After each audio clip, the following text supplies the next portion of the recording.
আসসালামু আলাইকুম।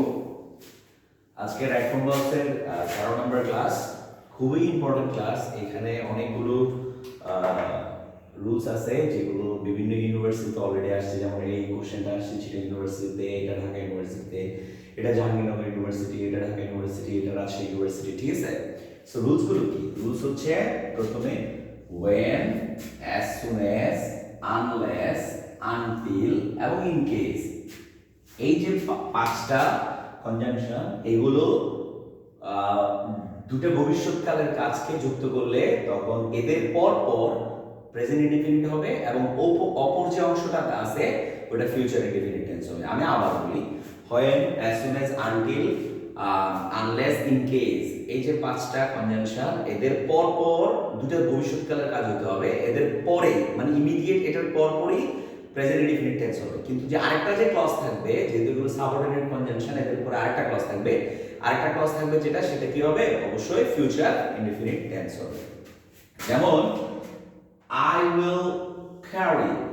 will carry an umbrella in case। এই যে in caseটার পরে it rains, তাহলে এটা প্রেজেন্ট ইনডিফিনিট, অপর পাশে কি ফিউচার ইনডিফিনিট। এটা চিটাগং ইউনিভার্সিটি কোশ্চেন।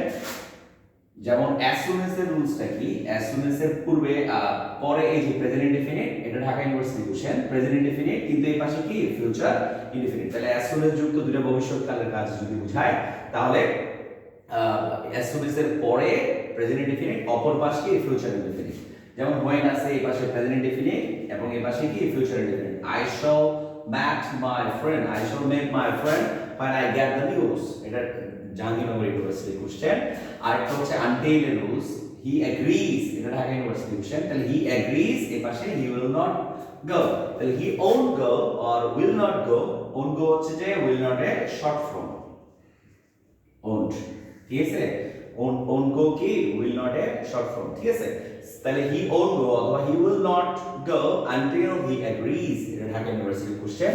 আরেকটা হচ্ছে unless এর রুলস, সেটা হচ্ছে unless you read seriously, it's a present indefinite tense, এর পাশে future tense। তার মানে আমরা সর্বোপরি বুঝতে পারলাম এই পাঁচটা কনজাংশন দ্বারা যুক্ত সেন্টেন্সগুলো অনেক ইম্পর্টেন্ট।